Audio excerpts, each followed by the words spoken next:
โอเคพี่น้องมาพบมาพอกับ2เบาฝนอีกเส้นเก่าเส้นเคยพี่น้องตอนนี้เบาฝนกับพอดีเดินทางมาแต่พุ่นมาแต่บ้านเบาโกแล้วไปส่งเครื่องแล้วพอดีมาแวะหาทางเบาตูนเนาะพี่น้องเนาะเบาตูนแล้วก็น้องบองบ่ฮู้ว่าเพิ่นเฮ็ดหยังตอนนี้อยู่ในนะพี่น้องเนาะโอเคพี่น้องก่อนสิไปหาทางเบาตูนแล้วก็น้องบองก็กราบทักทายสบายดีเด้อสวัสดีพ่อแม่พี่น้องเบิดสุคนเนาะบ่ว่าอยู่ภายในแล้วก็ต่างประเทศเนาะกายินดีต้อนรับเข้าสู่2เบาฝนลาวไต่คือเก่าคือเดิมพี่น้องทางเบาฝนก็โดนบ่ได้มาหาทางเบาตูนแล้วก็น้องบองพุ่นแหละตั้งแต่ทางเบาตูนแล้วก็น้องบองเพิ่นเอากันใหม่ๆพุ่นแหละแล้วก็ตั้งแต่นั้นมาก็บ่ได้มายามฮอดเฮือนเนาะแล้วก็ล่าสุดก็แม่นอยู่ที่งานดองหรือว่างานแต่งเบาตูนแล้วก็น้องบองมื้อนี้พอดีมื้อนี้เบาฝนก็มีโอกาสเนาะได้มาหาทางเบาตูนกับน้องบองพี่น้องโอเคไปจะได้ก็ไปเบิ่งไปชมน้ำกันเนาะพี่น้องเนาะว่าเบาตูนแล้วก็น้องบองเพิ่นเฮ็ดหยังตอนนี้เนาะบ่มีหยังเนาะพี่น้องเนาะเอาหมักไม้ไปฝากน้องบองเพิ่นกับเบาตูนเต้นหัวตากมอง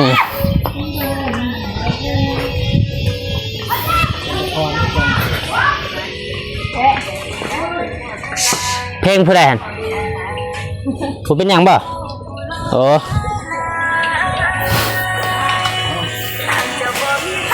ผู้เป็นหยังบ่เพลงน้องสบายดีเด้อบ่ตุนสบายดีเด้อสบายดีน้องมองมาจะได้ไปจะได้นี่มาเยี่ยมมายามนี่แหละมาไปหาเฮ็ดหยังนี่ใส่ดินยัดดินใส่ทงบางอย่างคือว่านั่งซื่อๆเห็นอยู่ว้าวมาจนซื่อแล้วว่าโมดังซื่อว่าหยอกนะพี่น้องเนาะบ่ตูนบ่ได้นัดอยู่บ่ได้นัดเนาะว่าสิมานี่น้องบองเนาะเดินเติบเลยบางคนบ่ได้มาทางนี้มันจะคุยเด้แล้วน้องบองเด้อครับใส่ประมาณนี้ใส่มาก็จะเป็นดุเนาะซอยเมียเฮ็ดเวียกจักหน้าที่เลยเฮ็ดเวียกซอยเมียบ่ก็หลายนาทีเติบเนาะดีแล้วมีเวลาอยู่น้ำเมียออกไปนอกแน่ไปซอยเรือแล้วก็อยู่น้ำเมียแน่เนาะเพราะว่าช่วงนี้น้องบองก็กำลังเป็นแบบนี้เนาะบ่ตุนเนาะมาแต่ไสนี่มาแต่พุ่นแหละบ้านบกโกไปยังบ้านบกโกโศกล้นทับบ่ว่าให้ฟังแต่อยากให้ไปเบิ่งคลิปเบิ่งแล้วบ่ไหวแท้โอ้ยบ่ตูนนี่เวลาทำงานลงคลิปปุ๊บแจ้งเตือนปั๊บเบิ่งเลยดีแล้วกดแชร์นี่เด้อแชร์ตลอดแชร์ทุกมื้อ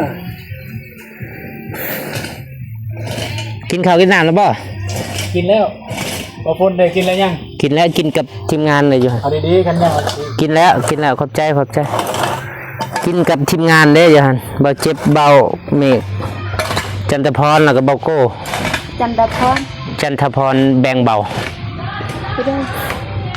เอากระเบาจันทพรนั่นเด้ผู้มายามมื้อนั้นผู้แต่งเพลงอำพรนะคิดว่าชื่อจันพรจันทพรชื่อเพิ่นเบาจันทพรเบาจันทพรแบ่งเบาแม่อาจารย์แต่งเพลงเบาฝนก็เป็น FC แล้วมักตั้งนั่งให้เบาฝนก่อนโอ้ลืมซื้อน้ำมาฝากเบาตูนลืมเลยบัดว่าน้ำจึกจือว่าต้นเบาตูนเฮ็ดเวียกนักเบิ่นอื่นเนาะมีอยู่น้ำ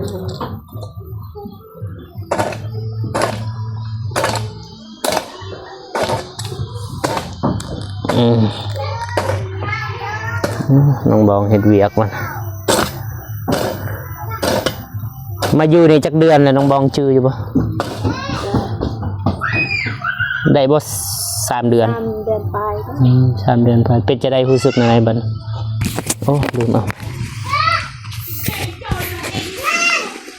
คือกันบ่กับอยู่เฮือนเฮารู้สึกนั่นแหละต่างบ่เด้ออยู่ใส่ม่วนกว่า ม่วนคนละแบบบ่กะม่วนคนละแบบ อยู่นี่ก็อยู่กับคนเที่ยว อยู่นี่ก็ม่วนคือกันแต่ว่าอยู่พุ่นก็ม่วนอยู่พุ่นก็แม่นอยู่ว่าคนบ่หลายแต่ว่าอยู่พุ่นมันมีหมู่คู่น้องแน่ เด้อ มีหมู่คู่มาเล่นแต่ว่าอยู่นี่บ่มีหมู่ มันม่วนคนละแบบเนาะ เลย อยู่นี่บ่มีหมู่แต่มีคนที่เฮาฮักอีก ก็คือบ่ตูน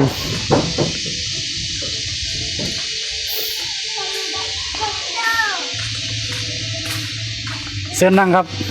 สินั่งเองบ่ บ่มาคนนั้นนั่ง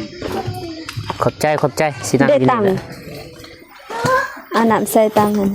เบิ่งน้องบองกับบ่ตูนเฮ็ดเวียกนะมื้อนี้เสียซอยยังบ่ สิไปซอยป่ะ ซอยอยู่ เอาไปซอยก็ได้ สิอันโอ้ มือมากเลยเฮ้ยเสียเรียกนั่งบอกกับหมู่ได้แล้ว มีโอกาส ตักก่อน เลยมันได้หมกไหม ได้แล้วกินรสเอาไว้กินช่วงนี้น้องบองต้องการบำรุงเพื่อตัวเล็กในอนาคตเนาะ ซื้อตัวเล็กก็คือ อยากให้ตั้งชื่อบ่อ๋อเดี๋ยวสิถามในเกาะ สมมุติว่าฝนเนี่ยมาฝนสิตั้งชื่อว่าไหน คันสิตังชื่อนี่เกี่ยวกับวาสนา เกี่ยวกับวาสนาบ่หอยกับวาสนาเลยสัน เราตั้งหนึ่ง เนาะคันวาสนาก็น่ะอ๋อนั่งบ่ เกี่ยวกับวาสนา บ้านนี้ไปใส่นม ไปช่วยแม่ลิแนง ดีแนงกาแฟ เลย บ่ฝนก็เต็มเนาะแนงบ่ดีๆซะ อยู่สวนพุ่นบ่ แม่ เห็นอยู่เมื่อวานนี่คือสิแม่นพ่ออ้ายนี่ แม่นเราไปวันนี้บ่ฝนบ่ได้ไปบ่บ้านนี้บ่ แม่น มื้อซืนแม่นละบ้านนี้บ่ฝนบ่ได้ไป เมื่อวานนี่ สิกากาแฟบ่นี่ แม่นสิปลูกกาแฟ ปีหน้าเนาะ เลย มีบนสิทางแล้วบ่มี ดีๆนั่นแม่นยังบ่มีแต่ว่าให้ทงนี่ก็ให้มีไม่นา บ่เสียหายดอกไว้ขายก็ได้ปลูกก็ได้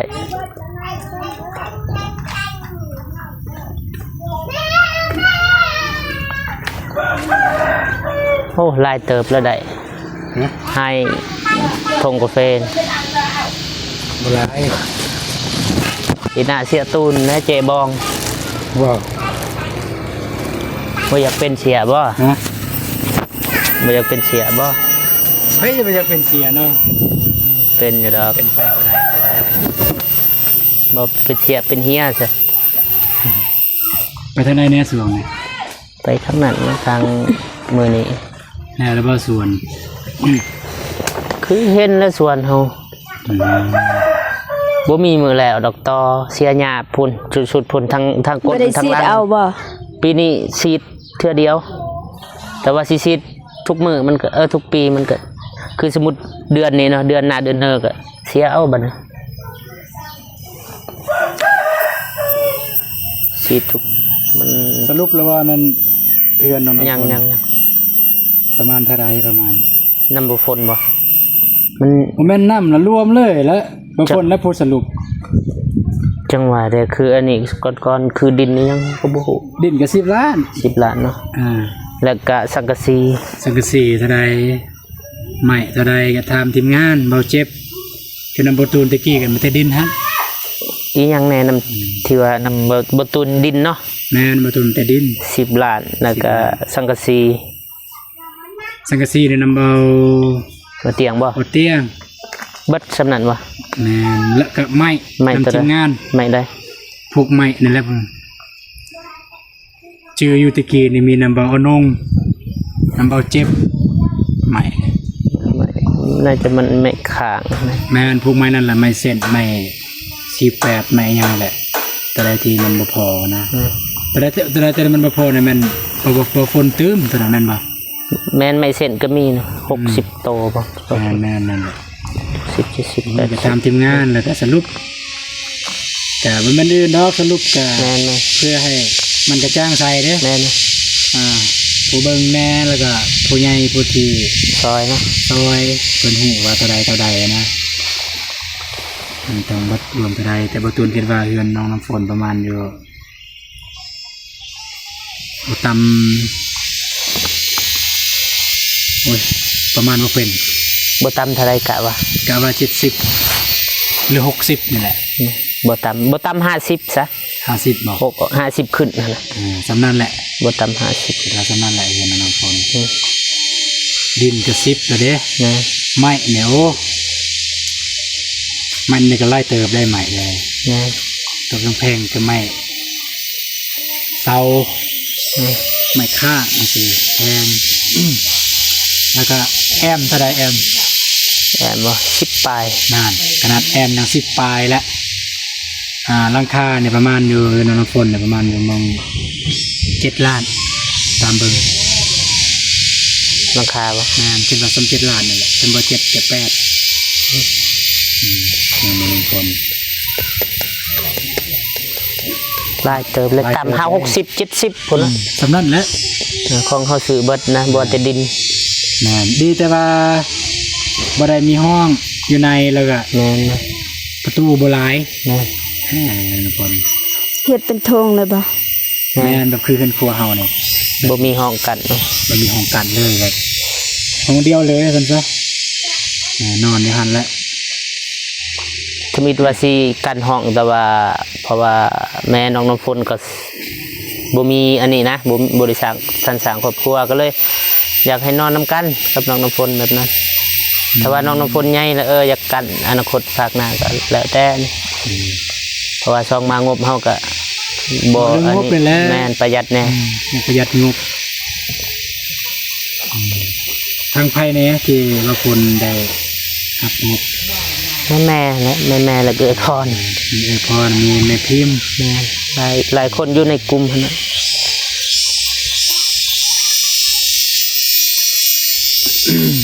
แล้วก็ทางเบาตูนตอนนั้นซื้อดินน้ำไผ่เบาตูนจ้ะ น้ำไอคอน เอาน้ำไอ้คอน ไอคอนนะผู้ออกผู้คนแรกเลยนะ เดี๋ยวแม่น คนแรกมันไอคอนได้ถ้าเราเพื่อนเอาคนเนี่ยมันคนแรกมันไอคอนเลย ซื้อดินเนาะ แมนถ้าบ่มีไอคอนก็บ่ฮู้ว่าสิเกิดหรือ แม่ บ่ นถือว่าจุดเริ่มต้นเลย แมนจุดผู้ที่จุดประกายผู้ที่อ้อยไฟว่าซั่นซะคนที่อ้อยไฟคนแรกก็คือไอคอน สำหรับบ้านน้องน้ำฝนเนาะ แต่ว่าทางนั้นเนี่ยบ่ฝนบ่ทุไปเนาะ ทางใดบ่ทันได้ไป ทางบ้านกระดอนเนี่ยยัง บ่ทันได้ไป ว่างแล้วบ่สะดวกนี่ สิหาเวลาก่อนมือ บ่กันว่างก็สิชวนไปทางไม้นะไปสอบเคสไม้สิ ไปเก็บก็ไปซอกเค เพราะ ซ่ ว่า อ รง ถ มื บ่ อ รถบ่เจ็บมันต่ำเมื่อวานเนี่ยไปบ่ฮอด เห็นอยู่ กำลังว่าสิเข้าไปบ้านที่ระบาดทามสาบานนะครับทามสาบานว่า บ้านยัง ฮอดบ้านนาตู นาตูสารวัตร ตูสารวัน ปัดโถ บ้านนาตูบ้านน้องซิม ฮะ บ้านน้องซิม น้องซิมบ้านน้องเดิมมันบ่ แม่นบ้านน้องซิมไปฮอดบ้านนาตูพอดีไปแต่ฮอดนั่นเส้นทางยาก บ่ได้ดอกรถบ่เจ็บไปเขตนอก แต่ว่าคันรถกระบะฝนมอรถเบานุ่งนี่ได้ซอดนั่นเลยไปนี่แหละซอดนั่นเลยซอดเลยบ้านบึงขามบึงใสเลย โอ้ไก่ บ่ได้ไกล คันบึงขามเมืองไสไก่เด้อ ทางนี้มันใกล้ ทางบันแบงบ่ทางลัดบ่มีทางลัดเนาะ ๆทางลัดนี่ทางลัดทางโค้งแต่ว่าคันไปทางสารวัตรมันสิใกล้โค้งนั่นแหละแต่ว่านี่โอ้ยพอดีขึ้นเมื่อทางเรางามฮอดสิทามก็บ่กล้า เป็นเลย เขามีกว่าเฮาเขามีกว่าเฮาถ่าย ไป แบบ จอดเลยนะไปเลย แม่น เขามีกว่าห้า ข่าวรถมีกว่าเฮาเบิ่งทันใดมันจะเฮือนหลังใหญ่ๆอาจจะเฮือนหลังน้อยๆแต่มีหุ่นใดมีวิโก้ มีรถเนาะ อยู่ห่างเท่าไปสิกาไปถามโน่นนั่นเนาะก็เลยเข้ามาทางบ้านเนี่ยยังแน่ทางบ้านเนี่ยบ่ชื่อแล้วบ่ได้เจอห้านเนี่ยอยู่บ้านนอกนะเราขายกีตาร์มาให้ โอ้เห็นในคลิป แวะไปฮั่นแวะไปนั่นแล้วก็เมื่อแต่ฮั่นเนี่ย เมื่อหาพี่น้องบ่เจ็บแต่บ้านหุ้น คือหุ่นไก่บ่คือหุ่นก็ลืมเฮาบ่ หุ้นก็ลืม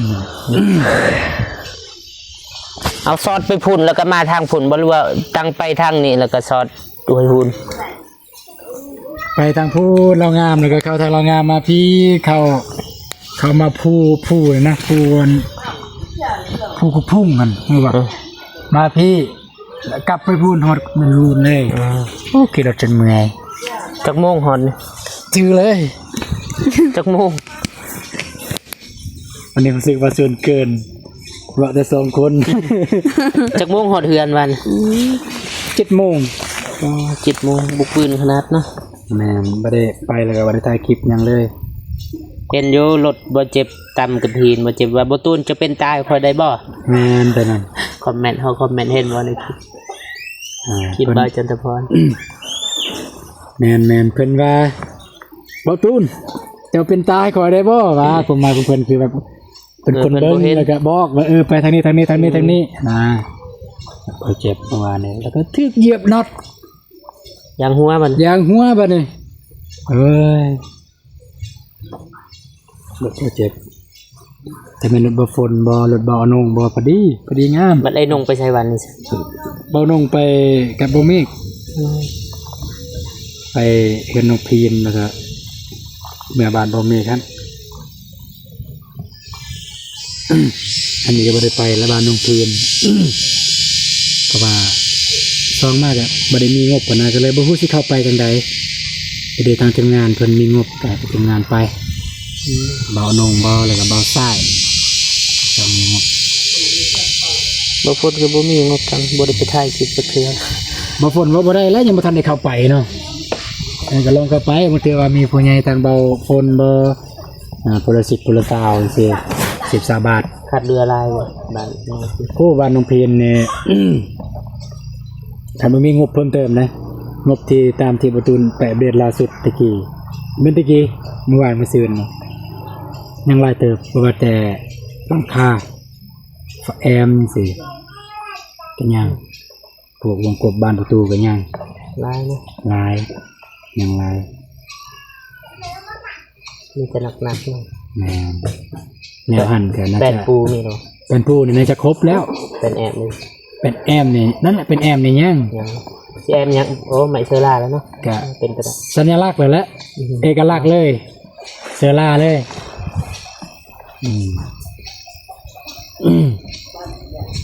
ประมาณนั้นพี่น้องเลย บ่ได้เข้ามานี่ก็ดนเติบแล้วเนาะตั้งแต่เฮาไปซื้อหมูอยู่พุ่นเนาะ แม่น แม่นบ่ แม่นเฮือนก็บ่ได้ห้ามนะบ่ได้เขียนป้ายห้ามอะไรหยัง บ่ได้เขียนห้ามเข้าเบาฝนเราไต่แมน บ่ได้เขียนแบบแบนบ่ฝนลาวใต้บ่หาบ่ได้เขียน แมนเข้าใจอยู่เจอบ่ฝนก็บ่ได้เข้ามาหาทางบ้านตูนกับนางบองแต่ล่าสุดก็อยู่งานพุ่นละอยู่ อยู่งาน งานแต่ แต่ว่าเมื่อปะโอ้ตายแล้วจักพาไปทางใดบ่ฮู้ มื้อส่งเอื้อยแน่มื้อนั้นขี้ข้านกลับบัดนี้ ปานนั้นว่าออกไปเนาะสิมาอีก กันบ่บอกในนั้นบ่ตูนบ่ให้เมื่อ ก็บ่ได้เป็นคนมักยากปานนั้นนะก็ตรงๆเลยว่าขอเมื่อกันเด้อสบาย เอาแทนคำขอโทษในมื้อนั้นเอานี่แกะให้ นี่คือกันโอ้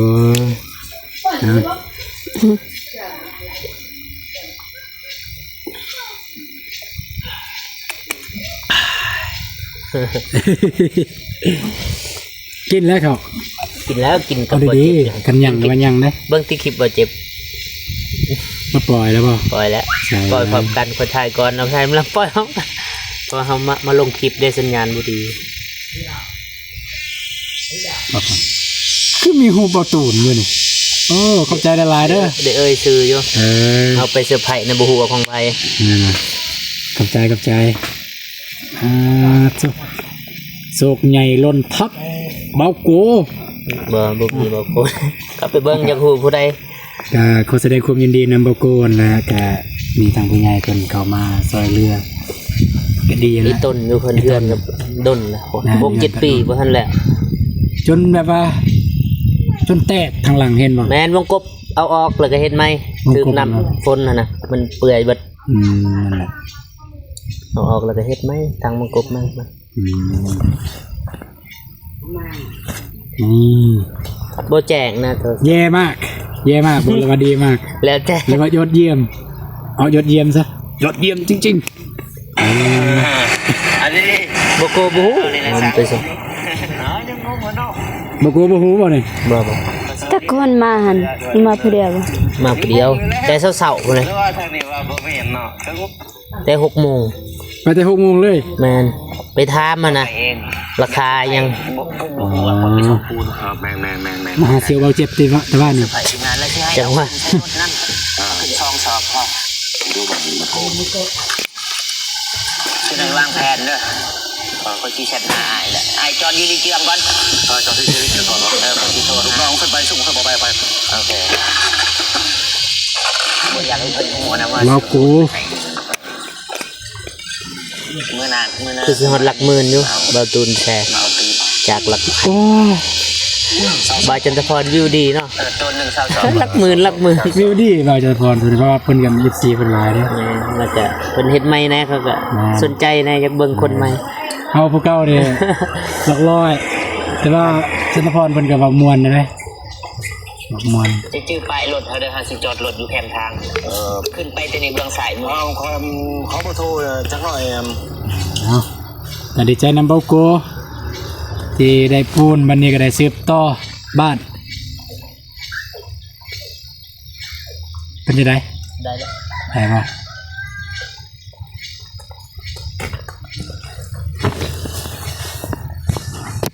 เบาโกก็ได้ลงแล้ว ทำให้นายามแข็งแรงเนาะแต่ โบกเรียบร้อยแล้ว ยังเป็น มันมีห้องบ่ เพื่อนประตูไปฮอดใช่ล่ะ ยังกำลังสร้างวงกบ วงกบแบบใดสิเอาใหม่บ่หรือสิเอาแบบน้องเมฆ เอาไม้บ่ไหวกับบ่เมก มันมีเอาหยัง เอายาง เลี้ยง บ่ยาง ยางเหรอ แม่ เท่าไรเราซื้อได้ จังว่า2 ล้านปลาย นั่นแหละบ่ไหว กับประตูเลย อ่า แต่ว่าก็งาม ก็งามไผบ่งามก็งาม ยางแบบแข็งๆอะนะสิว่าบ่แม่นเล็กอะนะ งาม แต่บ่ไหวมันแพงอย่างอลูมิเนียมนะอยากได้อลูมิเนียมแต่มันก็แพงคือไม่แต่พวกเอี่ยมซื่อๆ4 ล้าน ปัดโท โอ้ยบ่ไหวดอก ระดับเพื่อนเศรษฐีพุ่นเนาะ ก็อยากได้ไปบ่อยากได้ แม่ แต่จะมันเดือดสู้บ่ไหวเอาไม้ดีกว่าซะไม้แต่ยัง9 ล้านเลยว งกบบ่ รวมเลยของกบ กับปองเอียบ กับพวกเอี่ยมกับประตูเลยได้ยินเยอะ เขาล้าน ใส่บ่ไรบ่รวมบ้านได้บ้านราคาอีกคือ บ้านแพงกูเองเด้ บ้านแพงกว่าวงนี้บ้านโดยเฉพาะบ้านประตูใหญ่หั่น แม่นนะ ประตูทามและขาวๆหั่นตัวดีอันตัวมีแก้วนิรภัยเพิ่นบ่แว่นนิรภัย30 เอาพอก่อนบ่คิดก่อนเรื่องเพื่อนมันสิเอาวงแบบใดบ้านประตู วงเนี่ยเอาแล้วแต่ละบ้าน บ้านประตู บ้านเนี่ยสิเอาตามงบบ่ได้บ้าน จะแบบสแกนลายนิ้วมือว่า เอาแบบขี้กัด บ่ เอาแบบขี้กัด บ่ดี คันสแกนเนี่ยจะได้บ่เจ็บสิมันลักสแกน ต้นบ่เจ็บ อยากหยอกหมูหยอกครูก็เอาบ้านนั่นแหละบ้านใหม่ธรรมดา บ้านแบบบ้านทั่วไปนี่เนาะ บ้านทั่วไป แต่ว่ามันสิแพงอยู่บ่อนนึงสำหรับบ่ตูนคิดว่า บนนะ ของบ่ตูน แพงอยู่บ่อนตกแต่งหั่นทางหน้านะ ลายบ่ เพราะว่าสิใส่แวนแล้วไปเติม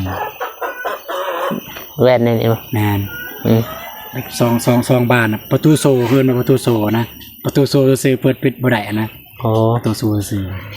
ทางข้างบ่ ทางหน้า น่ะทางหน้าประตูคืออันนี้ประตูบานใหญ่เด้มันสิอยู่จุดใดของประตูบานใหญ่มีหูบ่ มี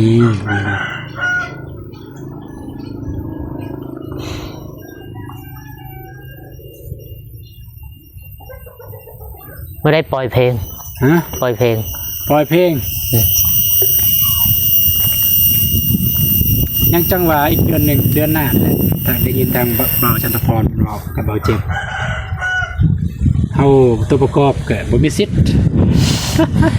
ที่จริงเมื่อนั้นบ่ฟ้นนี่แหละพี่น้องเอ้ยเป็นตัวแทนเล่น MV MV ตัวหายผู้หายบ่มันน่ะ ผู้ให้ โอ้บ่เมกเนี่ยทุ่มเทเลยได้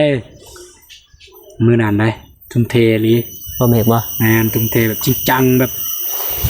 อยากให้ผลงานมันออกมาดี ผลงานมันออกมาดีนะครับเข้าใจอยู่ทุ่มเทเลยนี่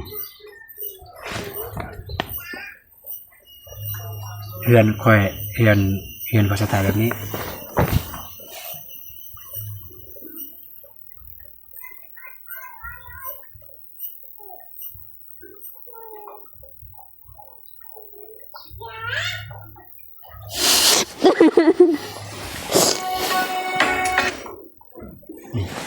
ทางหน้าจะเป็นแบบนี้เลย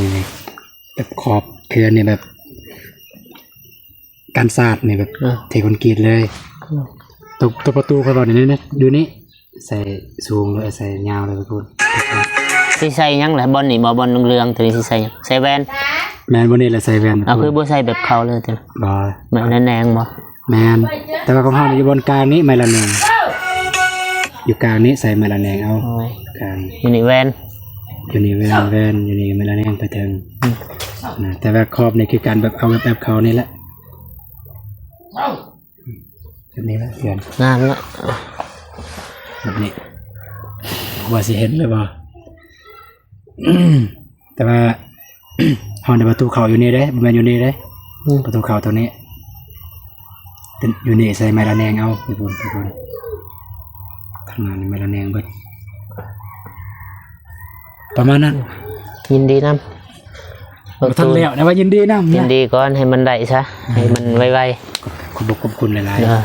ๆคือบ่โกนะอยากให้มันแล้วไวๆนะแล้วดีกว่าสิไปท้ายพุ่นเป็นไปได้หั่นนะใครก็อยากแล้วไว้หั่นแหละแต่ว่ามันงบเฮาเนาะ ๆแม่นก็ประตูน้องบ้องก็บ่กล้าประมาทผู้ใหญ่นั่นแหละถ้าบ่มีผู้ใหญ่เนี่ยก็บ่มีมื้อนี้ คันลำพังแต่เฮา อยากบ่อยากในประตูบ่ได้เอาเมียก็มีเพราะว่ามันบ่ได้มีหยังเด้ว่ายังบ่กล้าคิดอีหยังนะอีหลีคันลำพังแต่เฮาก็นะบ่มีผู้ใหญ่เข้ามาซอย จักสิคิดเนาะ แม่นจักสิฮู้สิคิดแนวใดแต่อันนี้ก็โชคดีที่มีเพิ่นเข้ามาก็ได้จึงเห็นสำนั้นถ้าบ่มีเพิ่นก็โอ้ยสำนั้นก็บ่เห็น ยังรถแล่นอยู่กันบ่มีเพิ่นต้องสู้นี่ซึ่งมันจะเลาะไปเลาะมา ดีแล้ว บ่มีตัวตนนะบอกง่ายๆซะบ่มีตัวตน บ่มีจุดหมายปลายทางเนาะ แม่นบ่มีจุดหมายปลายทางส่วนหลายก็คือเอาแบบโสดเนาะไปนั่นไปมาพี่ มันชีวิตคนโสดคนที่สร้างครอบครัวมันบ่คือกัน แต่บ่ฝนดิมีแผนบ่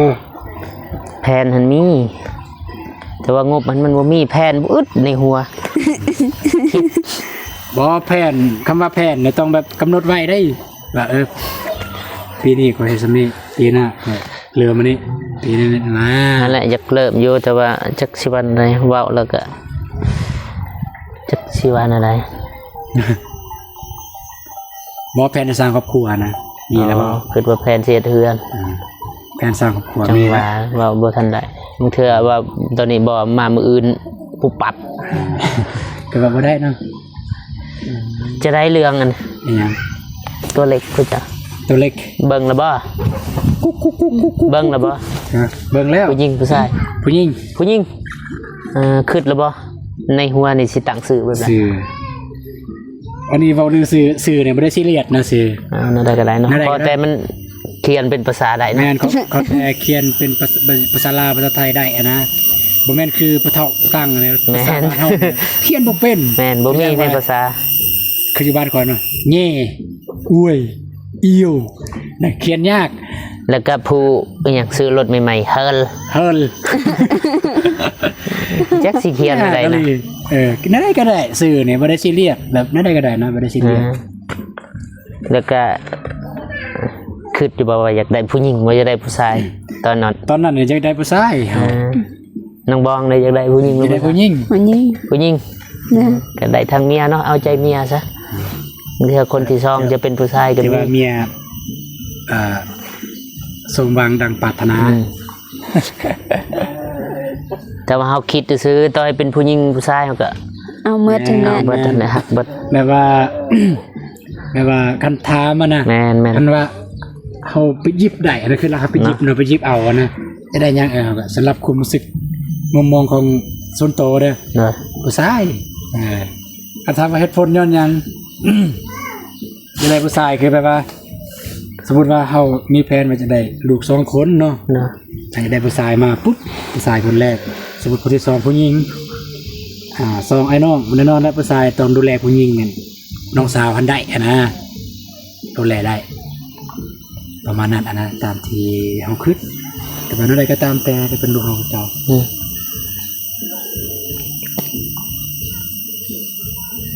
บ่มีเด้อ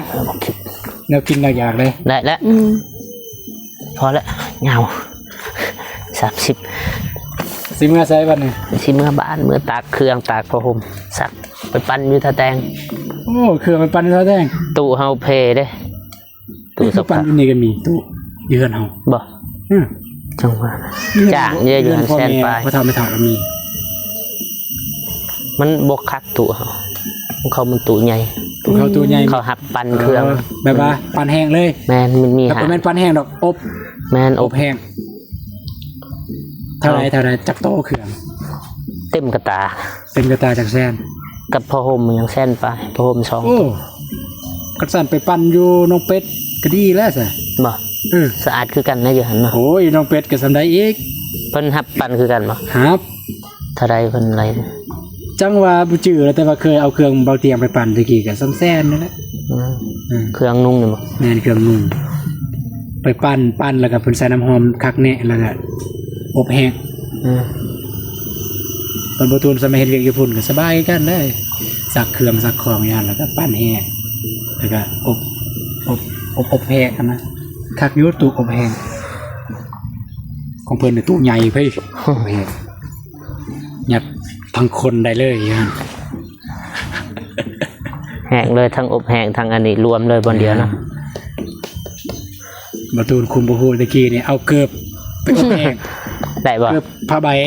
ได้บ่ บ่ได้ บ่ได้เนาะ หัวหน้าหูหน้าห้ายเลย ความหมายว่ามันแห้งอยู่บ่ก็มีแห้งอยู่บ่ จังหวะเพราะว่ามันพนักงานมาเห็นแล้วก็เอาออกเกือบตะกี้นะบ่ฮู้อันนี้มันแม่นว่าเจตนาหรือว่าตั้งใจแบบอยากให้เป็นแบบนั้นนะบ่ฮู้นะมันบ่เคยใส่ เอาเกือบผ้าใบยัดใส่ เพราะว่าอยากให้มันแห้งไว้แต่ว่าตอนนั้นสิมือก็ลืมบ่กับทีมงานเอาเกือบไปยัดใส่ซะ คักเนาะประมาณนี้แหละพี่น้องบ่มีหยังมื้อนี้ เด้อ เว้าเราโซกันอยู่นี่แหละกับเบิร์ตูนแล้วก็น้องบอง ขอบคุณในลายประฝนที่มาเยี่ยมมายาม เด้อพอบ่พ้นกระด้นแล้วบ่ได้มาเยี่ยมมายามทางเบิร์ตูนแล้วก็น้องบอง เป็นเดือนพอละบ่ได้มานี่ อ๋อแล้วก็เป็นจะได้เรื่องคอนแค่นี้ ใครแน่แล้วใครแน่แล้ว เสร็จมาใช่เปล่า นะเราน่าจะเสร็จเฟสหนึงเฟสเบาฝน แต่ว่าเนาะเดี๋ยวนี้ไม่ได้รู้สึกเลยว่าฝนแบบอยู่แล้วก็ไออยู่แล้วก็ไอเนาะ ตะกี้นี่อยู่ก็ลำบาก ตั้งแต่มื้อใดที่แบบรู้สึกว่าใครเนี่ย อันแรกตั้งแต่กินยาหั่นน่ะ กินยา คันสั่นนี่เซ็ตบอกแม่แล้วเนาะ เสร็จบอกแน่เพราะว่าเฮาเฟสหนึงเฮาเข้าแน่บ่แน่มัน บ่ได้ทิ่มที่ บ่ อันนั้นพวกเป็นหยังเกินซุป บ่ยาหยังอยู่บ่แม่นเฮากินบ่ทันเบิดเฮากินแต่กล่องเดียว คันสั่นก็เก็บไว้เลยแล้วก็ให้ไปซอกเสื้อแถวบ้านเฮา เด้อนะ ซอกเสื้อแถวบ้านเฮาแต่ว่าเราต้องคือจังซี่แหละนะฉะนั้นน้องบองก็เซ็ตบอกแม่เพิ่นเพราะเพิ่นอยากรู้เด้อาการบ่ฝนว่า ทางแม่เพิ่นก็เคยถามอยู่ว่าเป็นจะได้ถ้ามีเวลาก็ไปหาบ่ฝนแน่ประมาณนี้ไปถามอาการหันอยากฮู้ โดยฝากทางแม่คำจันทน์เนาะบวกใจทางแม่เพิ่นที่ว่าได้ฝากยาในมื้อนั้น จนเฮ็ดให้ฝนนี่เบาฝนนี่อาการที่ว่าดีขึ้นในมื้อนี้เนาะ ได้ กันคือไอนั่นแหละ คือ FC แล้วก็คนที่เบิ่งคลิปเบาฝนนั่นแหละช่วงที่เบาฝน เจอหั่นแหละปัญหาก็คือไอตลอด แม่น ช่วงนั้น ไอ้สูงไรสดเนาะ แมนอยู่บ่ม่วนเลยช่วงนั้น แต่ว่าได้กินยาแม่เพิ่นก็เศร้าเลย ปิดให้เลยนะ บ่ได้รู้สึกหยังเลย บ่ ตอนนี้ บ่ธรรมดา จนลืมไปเฮาเคยไอในมือนั้นนะว่า อันนี้ก็ ทรมาน คือการอันนี้ก็เคยเจอกันแต่ลืมถามว่าเพิ่นจะได้ได้นะนี่ได้ลืมถาม เทื่อบ่ได้ตอบแชทแม่เพิ่นบางเทื่อเฟซนั้นมันเข้าบ่ได้แน่ อะไรบ่อืม ก็ขอโทษขออภัยทางแม่เพิ่นเนาะแล้วก็เบาฝนขออวยพรทางแม่เพิ่น เลย จงมีแต่สุขภาพแข็งแรงเด้อความเจ็บบ่ได้ความไข้บ่มีร่ำรวยปรารถนาสิ่งใดขอให้ได้สิ่งนั้นเด้อแม่สาธุบอกกับใจแม่เพิ่นน่าจะแม่คำจันนี่แหละ ก็ดีใจนำมันเลยเว้ยบัดนี้ไปใส่มาใส่ก็สบายแล้วบ่ไอ แต่เวลาขี่รถได้ไอบ่ บ่เศร้าแล้ว ถือแอร์อย่างเศร้าแล้ว บ่ เพราะว่าตะกี้ในสนามว่าฝนจะแพ้แอร์แบบมันเย็นแล้วก็ไอบัด ไอมีไอก็ไอธรรมดาแล้วแบบ มันก็มีนะคนเฮา ธรรมดาแต่ว่านั้นพี่น้องก็ดีใจนำบ่ฝนเพิ่นที่หายแต่บ่ฮู้ว่าหายตลอดเลยหรือบ่นี่บ่ฮู้เพราะว่าหรือว่าหายตอนสูงกินยาบ่แต่ก็ดีคือกันนั่นแหละอืม เด้อ แต่กันหายตลอดแห่งดี ประมาณนั้นแล้วพี่น้อง เหนื่อย เนาะคือสิบ่มีหยังเลยมีแต่บ่กับใจทางบ่ตูนแล้วก็น้องบองเนาะ เลย ที่ว่าตอนรับบ่ฝน แล้วก็ยินดีนำน้องบองแล้วก็บ่ตูน เหนื่อย ว่าจะเป็นเรื่องเฮือน แล้วก็ตัวเล็ก ก็คือลูก เนาะ เล ยิ ย นดีนำก็ให้ลูกบ่ตูนแล้วก็พร้อมบ่ตูนแล้วก็น้องบอง จงมีแต่สุขภาพแข็งแรงเด้อคนเจ็บเบอร์ได้ให้ปลอดให้ภัย ขอบใจเด้อ ประมาณนั้นแล้วบ่มีหยัง เจ็กสิเว้าหยังโอเคพี่น้องมื้อนี้บ่พ้นก็ได้มาเยี่ยมมายามทางบ่ตูนแล้วก็น้องบองเนาะที่ว่าเพิ่นก็ต้อนรับอย่างดีถ้ามากินข้าวกินน้ำบ่แต่ว่าบ่พ้นก็ได้กินแหละกับทีมงานเบาเจ็บเบาจันทพรเนาะแบ่งเบาแล้วก็น้องเมฆเบาโก้พุ่นแหละกินอยู่บ้านเบาโก้หลังจากนั้นบ่พ้นก็ได้เดินทางมาหาแล้วก็มีเยี่ยมมายามทางบ่ตูนแล้วก็คนอื่นหมดก็บ่ขอบใจผู้ใหญ่ใจบุญน้อยที่ทุกท่านที่เข้ามาเบิ่งมาติดตามรับชมสองของบ่ฝนเนาะแต่ต้นจนจบมาบ่ฝนขออวยพรให้ผู้ใหญ่ใจบุญที่ทุกท่านจงอยู่เย็นเป็นสุขสุขกายสุขใจเด้อสุขภาพแข็งแรงความเจ็บบ่ได้ความไข้บ่มีให้ร่ำให้รวยปรารถนาสิ่งใดขอให้ได้สิ่งนั้นสมดังปรารถนาคิดธุรกิจอันใดการงานใดขอให้ราบให้ลื่นให้ประสบผลสำเร็จในหน้าที่การงานต่างๆเด้อสาธุ สาธุ